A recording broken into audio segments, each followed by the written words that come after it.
Hello दोस्तों, सभी कैसे हों। एक बार फिर से ऑनलाइन क्लास में आप सभी का स्वागत है। मैं आज फिर से लेकर आया हूं इतिहास विषय, और आज हम पढ़ने वाले हैं इतिहास विषय का टॉपिक है जो सभी के लिए ही इम्पोर्टेंट है, इतिहास का काल विभाजन। इतिहास का काल विभाजन, ये जो टॉपिक है ये वैसे तो अपनी पुस्तक में कक्षा 10 में दिया गया है, राजस्थान को लेकर दिया गया है, लेकिन इतिहास का काल विभाजन सभी के लिए ही इम्पोर्टेंट है। चाहे वो विश्व का इतिहास हो, चाहे भारत का इतिहास हो, या कक्षा 12 हो, कक्षा 10 हो, या कक्षा 11 हो, या कोई कंपटीशन एग्जाम हो। तो इतिहास का काल विभाजन मोटे रूप से क्या है, इसमें 3 प्रकार का है, 3 डिवाइडेशन किए गए हैं। पहला है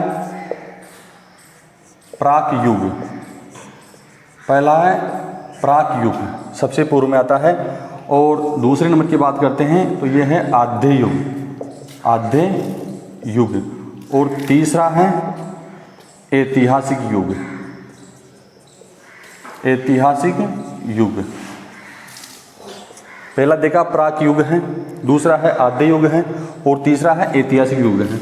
अब ये कब से कब तक थे, तो इसके बारे में अपन लिखते हैं कि इनका समय क्या था। ये था प्रारंभ से पूर्व हड़प्पा तक, प्रारंभ से पूर्व हड़प्पा संस्कृति तक था ये। जब मानव धरती पर आया था तो तभी से ये इतिहास चला था, और पूर्व हड़प्पा कालीन सभ्यता आई थी, तब तक इसके कार्यकाल को मानते हैं। उसके बाद में बात करते हैं आद्य युग की। ये हड़प्पा काल से 600 ईसा पूर्व तक था। ये हड़प्पा काल से चलता है और 600 ईसा पूर्व तक आता है। ऐतिहासिक युग की बात करते हैं तो ये 600 ईसा पूर्व से कहाँ तक आता है, वर्तमान तक आता है, वर्तमान तक आता है। ये तीनों का डिवाइडेशन हो गया। अब समझते हैं कि आखिर प्राक युग क्या होता है, आद्य युग क्या होता है, और ऐतिहासिक युग क्या होता है। तो इसमें अपन जानते हैं प्राक युग जो होता है, इसमें प्रारंभ से जो साक्ष्य मिले हैं ये उस समय के साक्ष्य उपलब्ध नहीं है, साक्ष्य उपलब्ध नहीं है। प्राक युग काल के साक्ष्य उपलब्ध नहीं है। वो उपलब्ध क्यों नहीं है, क्योंकि उसमें लेखन का अभाव था। क्या था, लेखन का अभाव था, मानव इससे अपरिचित था, तो साक्ष्य अभी तक मिलते नहीं है। और अगला है आद्य युग, जो हड़प्पा काल से 600 ईसा पूर्व तक चला था। इसके साक्ष्य उपलब्ध हैं, साक्ष्य उपलब्ध हैं, लेकिन साक्ष्य उपलब्ध है लेकिन पढ़ा नहीं जा सकता। उसका कारण क्या है कि लिपि का अभाव था। उस समय जो लिपि लिखी गई थी उसको पढ़ नहीं पाए, लिपि स्पष्ट नहीं थी और उसको इसलिए पढ़ा नहीं जा सका। यानी जो प्राक युग था वो प्रारंभ से पूर्व हड़प्पा काल तक था, साक्ष्य अपने सामने उपलब्ध है, लेकिन लेखन कला का अभाव था, इसलिए वो अपन कर नहीं सकते। आदि युग की बात करते हैं, हड़प्पा काल से जब ये खत्म हुआ था तब से 600 ईसा पूर्व तक था, अपने सामने साक्ष्य उपलब्ध है, लेकिन लिपि सुस्पष्ट नहीं थी, इस वजह से उसका अध्ययन भी नहीं किया जा सकता, सिर्फ अनुमान के तौर पर तथ्य प्रेषित किए जाते हैं। आगे ऐतिहासिक युग की बात करते हैं, ये 600 ईसा पूर्व से यानी महाजनपद काल की जो संस्कृति थी उसके बाद से आज तक है। इसके सुस्पष्ट साक्ष्य उपलब्ध है, और आज अपन इतिहास का अध्ययन इन्हीं के हिसाब से, यानी साहित्यिक स्रोत यहाँ से शुरू हो जाते हैं, अपने सामने पुरातात्विक और साहित्यिक स्रोत रहते हैं जिनको देखकर अपन इतिहास का अनुमान लगा सकते हैं। ये था। अब अपन बात करते हैं कक्षा 10 में अपने सिलेबस में, अपने पाठ्यक्रम में जो दे रखा है वो प्राक युग दे रखा है। ये प्राक युग देखते हैं अपन, और प्राक युग का नाम है प्राक ऐतिहासिक काल, प्राक ऐतिहासिक काल। कहीं कहीं लिखा मिलता है प्रागैतिहासिक काल। इसी को ही आगे चलकर कहते हैं पाषाण काल। पाषाण का मतलब होता है पत्थर, और पाषाण काल को अपन कह सकते हैं पत्थरों की दुनिया, अर्थात उस समय का जो मानव था सिर्फ पत्थरों से उसका वास्ता था, वो पत्थरों से ही जीवन यापन करता था, उसकी संस्कृति में सिर्फ पत्थर थे और इसी के माध्यम से वो शिकार करना हो या भोजन की प्राप्ति करना हो, ये सब चलता था। तो ये प्राक युग या प्रागैतिहासिक युग है, इसको भी 3 भागों में बांटा गया है। अपने पाठ्यक्रम के अनुसार देखे जाए तो ये पाषाण काल है, तो पाषाण काल को 3 भागों में बांटा गया है। पूर्व पाषाण काल, पूर्व पाषाण काल है, दूसरा है मध्य पाषाण काल, मध्य पाषाण काल है, और तीसरा है नव पाषाण काल या उत्तर पाषाण काल, उत्तर पाषाण काल। 3 भागों में प्राक युग, प्राक ऐतिहासिक युग, प्रागैतिहासिक युग और पाषाण काल। पत्थरों की दुनिया वाले इस युग को 3 भागों में बांटा गया है। पूर्व पाषाण काल है, मध्य पाषाण काल है और नव पाषाण काल है। तो इन तीनों को अपन पढ़ेंगे। इन तीनों को पढ़ने के लिए सबसे पहले अपन पढ़ेंगे ये जो है इतिहास का काल विभाजन, ये सभी के लिए है, इतिहास के जो भी विद्यार्थी है सभी के लिए बहुत ही इंपॉर्टेंट है। इसके बाद में अपन अपने कक्षा 10 का जो पाठ्यक्रम है उसमें जाते हैं, तो उसके अनुसार पहला प्रागैतिहासिक काल का टॉपिक शुरू करते हैं। उसमें पहला डिवाइडेशन है, यानी पहला उसका भाग है पूर्व पाषाण काल। पूर्व पाषाण काल यानी जब से मनुष्य धरती पर आया तो उस काल में क्या था, तो इसकी जो विशेषता थी, इसका समय क्या था, तो इसका समय निश्चित नहीं मिलता, यानी समय निश्चित नहीं है, इसका समय कार्यकाल निश्चित नहीं है। सभी इतिहासकार है इसका समय अलग अलग बताते हैं। फिर भी पाठ्य पुस्तक के अनुसार 1.5-2 लाख वर्ष, 1.5-2 लाख वर्ष पूर्व की संस्कृति इसे कहते हैं। 1.5-2 लाख वर्ष की पूर्व की संस्कृति का अनुमान इसका लगाया जाता है। इस समय जो पाषाण यानी पत्थरों के जो औजार थे उन्हें क्वार्टजाइट क्या बोलते थे, क्वार्टजाइट पत्थरों का उपयोग इस समय हुआ था। वर्तमान की बात की जाए तो इसकी खोज अपन राजस्थान की बात करें, क्योंकि पाठ्यक्रम कक्षा 10 की राजस्थान का इतिहास व संस्कृति नामक की एक नई बुक है, नई किताब है, उसके अनुसार अपन कक्षा 10 के लिए ये टॉपिक पढ़ रहे हैं। तो क्वार्टजाइट पत्थरों का था। वर्तमान में इसकी खोज हुई थी 1870 ईस्वी में, 1870 ईस्वी में की थी। ये खोज की थी C.A. हेकेट। किसने की थी? C.A. हेकेट ने की थी। यानी पाषाण काल में पूर्व पाषाण काल संस्कृति की खोज राजस्थान में सर्वप्रथम 1870 ईस्वी में C.A. हेकेट ने की थी। और ये कहाँ की थी? जयपुर और इंद्रगढ़ में, जयपुर और इंद्रगढ़ में की थी। इंद्रगढ़ बूंदी में स्थित है, यानी राजस्थान में जयपुर और इंद्रगढ़ में 1870 ईस्वी में C.A. हेकेट ने आधुनिक में पूर्व पाषाण काल संस्कृति के अवशेष साक्ष्य खोजे। आगे जाकर अपन बात करते हैं। इसके अलावा भी जैसे सेटनकार थे, एक सेटनकार एक पुरातत्ववेत्ता थे। पुरातत्ववेत्ता उन्हें कहते हैं जो पूरा संस्कृति को किन्हीं अवशेषों के माध्यम से स्पष्ट करते हैं, खोज करते हैं, अनुसंधान करते हैं। तो सेटनकार थे, उन्होंने झालावाड़ के अनेक स्थानों से, झालावाड़ राजस्थान का जिला है दक्षिणी राजस्थान में, तो वहाँ के अनेकों स्थानों से सेटनकार महोदय ने झालावाड़ के इन साक्ष्यों की खोज की। आगे चलकर आते हैं अपन जालोर से बी आलचिन एक पुरातत्ववेत्ता महोदय थे, इन्होंने भी खोज की। तो कुल मिलाकर ये मुख्य रूप से पूरा पाषाण कालीन तथ्यों की खोज की गई। लेकिन आगे चलकर ये राजस्थान के अनेकों जिलों में योजनाबद्ध तरीके से खोजे गए साक्ष्य। तो योजनाबद्ध तरीके से खोजे गए, इसको अपन देखते हैं। भारतीय पुरातत्व विभाग के एक अध्यक्ष हुआ करते थे, भारतीय पुरातत्व विभाग के एक अधिकारी हुआ करते थे, उनका नाम था वीरेंद्र नाथ मिश्र। इन्होंने, चूंकि राजस्थान भारत का एक महत्वपूर्ण हिस्सा है, तो पूरे भारत में इन्होंने नेतृत्व किया था पूर्व पाषाणकालीन साक्ष्यों का अनुसंधान करने के लिए। राजस्थान की बात करते हैं तो राजस्थान में भी ये विभाग बना हुआ है, राजस्थान पुरातत्व विभाग बना हुआ है। इनके एक अध्यक्ष थे R.C. अग्रवाल। इनके नेतृत्व में आगे जाकर विजय कुमार हुए थे और हरीश चंद्र हरिश्चंद्र होते हैं, यानी राजस्थान का पुरातत्व विभाग के अध्यक्ष समय समय पर रहे थे। इनके नेतृत्व में अनुसंधान हुआ था। पुरापाषाणकालीन संस्कृति की खोज को लेकर RC अग्रवाल महोदय थे, विजय कुमार थे और हरिश्चंद्र थे। इन्होंने योजनाबद्ध तरीके से इस संस्कृति को अपने सामने प्रस्तुत करने का बीड़ा उठाया। अंत में आता है कि ये जो संस्कृति थी ये बनास नदी, क्योंकि जब संस्कृति की बात करते हैं तो ये संस्कृति मूल रूप से कहाँ मिलती है। देखो राजस्थान में एक चीज आती है, अपने राजस्थान में अपन जानते हैं कि अधिकतर भूभाग क्या है, रेगिस्तानी है। और इन संस्कृति, कोई भी संस्कृति हो, चाहे वो पाषाणकालीन संस्कृति हो या फिर कालांतर में आने वाली संस्कृति हो, इनके लिए कुछ भौतिक स्थितियां होती है। क्या होती है? भौतिक पृष्ठभूमियां होती है, भौतिक पृष्ठभूमि होती है, अनुकूलता होती है। ये कहाँ पर पनपती है? नदियों के मुहाने पर। कहाँ पनपती है? नदियों के मुहाने पर या नदियों के किनारे।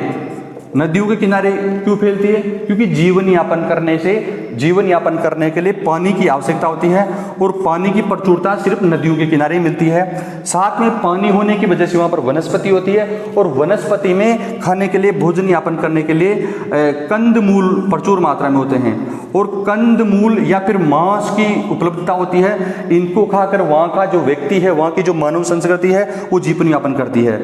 लेकिन अपन इनकी बात करें तो राजस्थान रेगिस्तान से हैं, वहाँ पर रेतीली है, ये सब कुछ अनुकूल नहीं है। लेकिन यहाँ पर इतिहासकारों के द्वारा, भूगोलविदों के द्वारा साक्ष्य खोजे गए और ये अनुमान लगाया गया कि सैकड़ों वर्ष पूर्व क्या था, यहाँ पर विशाल समुद्र था। सैकड़ों वर्ष पूर्व विशाल समुद्र था। और विशाल समुद्र था क्योंकि ये जो रेत है, ये रेत है, ये नीची थी और समुद्र में ही रेत होती है। यहाँ पर 33 सागर था जो कि खारा था और खारे ही होते हैं। और इसमें जो नदियाँ गिरती थी, इसमें नदियाँ गिरती थी सरस्वती नदी व धरस्वती नदी, ये दो मुख्य नदियाँ थी, सरस्वती नदी व धरस्वती नदी। ये किसमें गिरती थी? ये विशाल सागर में गिरती थी, जो राजस्थान के पश्चिम भाग में एक विशाल सागर के रूप में था। और वहीं ये पुरापाषाण काल संस्कृति फैली थी जो 1.5-2 लाख वर्ष पूर्व थी। ठीक है। वर्तमान में यहाँ पर बनास नदी है और साथ में यहाँ पर है कि इनके वो डिस्ट्रिक्ट या वो जिले बताइए जहाँ पर पुरापाषाण काल संस्कृति के अवशेष मिले हैं। तो वो आपको इस माध्यम से याद करने बहुत ज़रूरी है। ये अपने राजस्थान का जो मानचित्र है ये बिल्कुल आपको बनाना सीखना है, क्योंकि मानचित्र एक इतिहास के विद्यार्थी के लिए और सामाजिक के विद्यार्थी के लिए सीखना बहुत ज़रूरी है। इसमें हम अंकित करते हैं। इसमें आता है जयपुर, अपने यहाँ पर है, जो कि राजस्थान की राजधानी जयपुर। यहाँ पर जयपुर में अवशेष मिले हैं, ये मैं आपको लिख देता हूँ। जयपुर है, अलवर है, यहाँ पर टोंक आता है, आगे चलकर भीलवाड़ा आता है, यहाँ पर भीलवाड़ा है। जालोर की बात अपन ने की थी, तो जालोर यहाँ पर आता है, पश्चिमी राजस्थान में जालोर आता है। पाली है, जोधपुर है, जोधपुर है और यहाँ पर झालावाड़ है। झालावाड़ में सेठनकार ने खोद की थी, झालावाड़ है। ये राजस्थान के वो जिले हैं जहाँ पर कालांतर में पुरापाषाण काल, तो ये अपने लिए पुरापाषाण काल था। पुरापाषाण कालीन स्थल राजस्थान के किन किन जिलों में आगे जाकर फले फूले, कौन कौन सी जगह इसके साक्ष्य मिले, तो ये अपन ने अलवर यहाँ पर दे रखा है, जयपुर है, टोंक है, भीलवाड़ा है, झालावाड़ है, चित्तौड़ है दक्षिण में, पाली है मारवाड़ में, जालोर है पश्चिम राजस्थान में और जोधपुर है। तो ये पुरापाषाण कालीन संस्कृति के साक्ष्य हैं। अब अपन बढ़ते हैं मध्य पाषाण कालीन संस्कृति की ओर। प्रागैतिहासिक काल में 3 खंडों में बांटा गया था, पुरापाषाण काल, मध्य पाषाण काल और नवपाषाण काल। पुरापाषाण काल का अध्ययन अपन ने कर लिया है। अब दूसरा है मध्य पाषाण काल। मध्य पाषाण काल ये संस्कृति जब पुरापाषाण काल खत्म हुआ था, वहाँ से लगभग 1.5 लाख वर्ष पूर्व से ये 10,000 वर्ष पूर्व की बात है। आज से 10,000 वर्ष पूर्व तक था ये।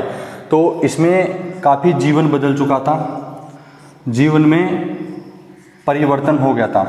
पूरा पाषाण काल के जीवन की अपेक्षा मानव के जीवन में परिवर्तन हो गया था। और इसमें जो पत्थर थे वो पत्थर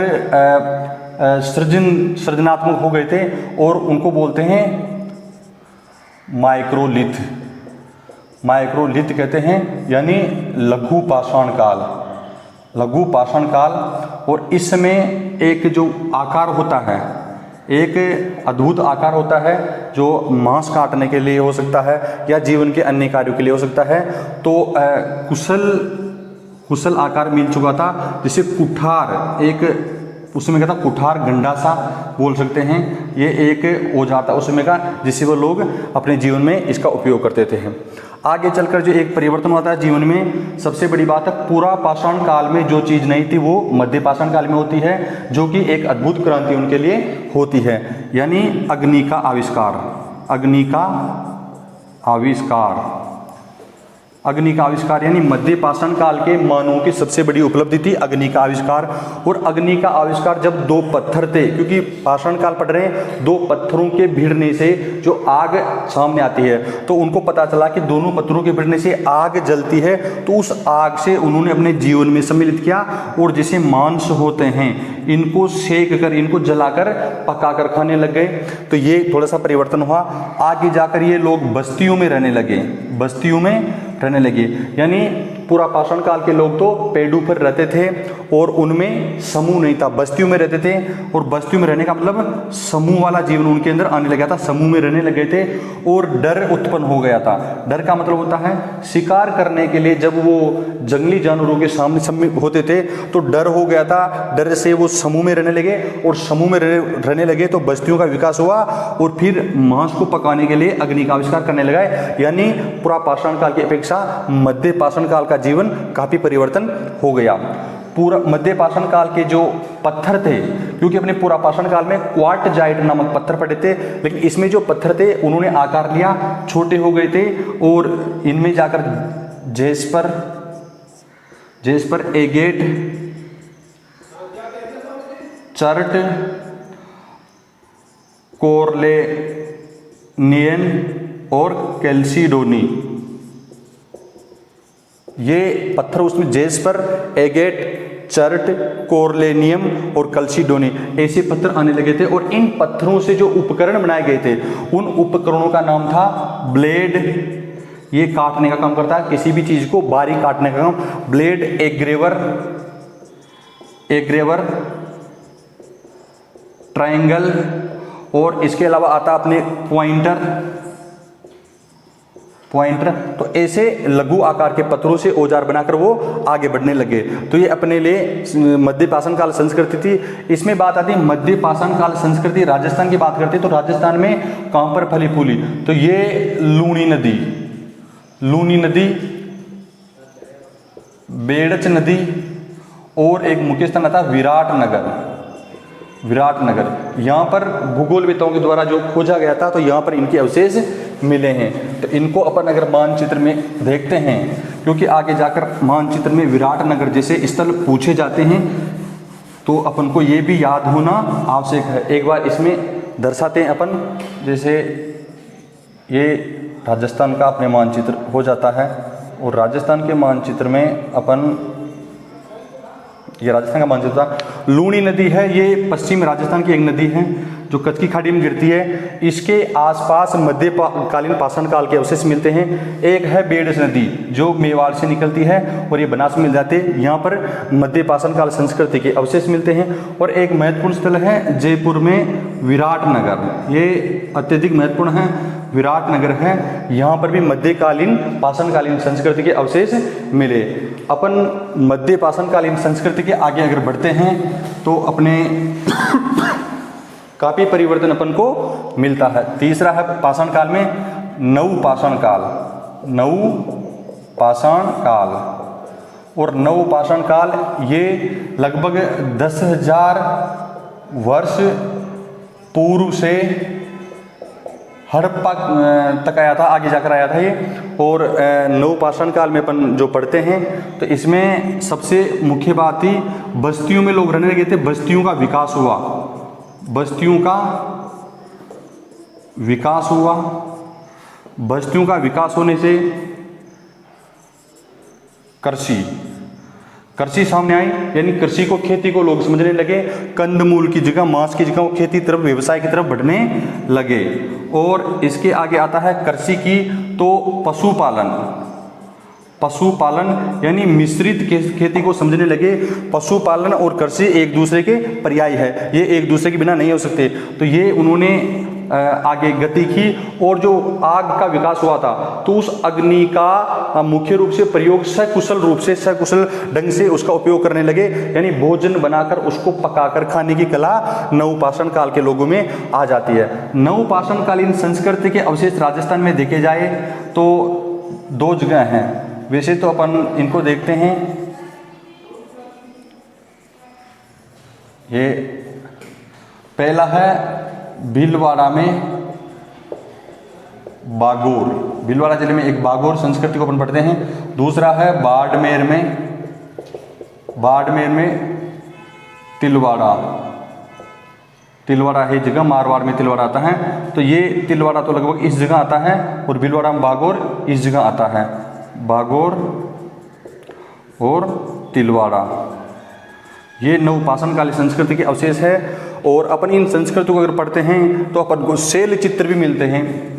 शैल चित्र का मतलब होता है कि पत्थरों पे वो चित्र अंकित करने लगे, अर्थात कला का विकास हुआ और बस्तियों में रहने लगे, खाकर पकाने लगे, तो संस्कृति का विकास होने लगा। तो कालांतर में ये पाषाण काल का जो उत्तरार्ध था, नवपाषाण काल या उत्तर पाषाण काल की जो संस्कृति थी, ये पाषाण काल का अंत दिखाई दे रहा था। क्योंकि इसमें अगर आप अपन आगे जाके देखते हैं तो पाषाण काल संस्कृति के पश्चात सबसे पहले एक धातु मिलता है, उसका नाम था तांबा एक धातु मिला था सबसे पहले। और तांबे की खोज मानव ने की थी। तो पत्थर खत्म नहीं हुए थे, लेकिन तांबा एक धातु मिल गया था। क्योंकि पाषाण काल की संस्कृति के बाद जो संस्कृति है उसको धातु काल कहते हैं। और धातु में सबसे पहले तांबा मिला था। तो पाषाण थे, पत्थर थे, तांबा था, इसलिए इस संस्कृति को ताम्र पाषाण काल कहा गया। ताम्र पाषाण काल कहा गया। चूंकि नवपाषाण काल के बाद में जो युग आता है वो ताम्र पाषाण काल आता है। तांबा में टीन मिलाया गया और कांसा तैयार किया गया। इस संस्कृति को कहते हैं कांस्य युगीन सभ्यता कहते हैं। और कांस्य युगीन सभ्यता में अपनी हड़प्पा वाली संस्कृति तो आगे जाकर अपन अध्ययन करेंगे। और ये इतिहास का जो काल विभाजन था ये कक्षा 10 के लिए पाठ्यक्रम में दे रखा है, जो अपन ने विधिवत रूप से पढ़ा है। इसको आप प्रागैतिहासिक काल यानी पाषाण काल को समझे, पूर्व पाषाण काल के अवशेष, साक्ष्य और उनके खोजकर्ता अपन ने यहाँ पर पढ़े। मध्य पाषाण काल की संस्कृति में क्या तब्दीली, क्या बदलाव हुआ उनके जीवन यापन में, क्या संस्कृति का आगमन हुआ, क्या समाज का बस्तियों का आगमन हुआ पढ़ा। नवपाषाण काल भी अपन ने पढ़ा, ये राजस्थान के संदर्भ में पढ़े हैं। और पॉइंट टू पॉइंट मानचित्र में दर्शाते हुए अपन ने देखा है कि इनके स्थल कौन कौन से थे। इस वजह से आप वीडियो को पॉज करके इनको नोट्स बना सकते हैं। और नोट्स जो बनाते हो इसमें आप पॉज करके देखें, समझे। और इसी के साथ अपन आगे इसके इतिहास का जो अगला टॉपिक है तब लेकर यहाँ उपस्थित होते हैं। तब तक के लिए नमस्कार, जय हिंद।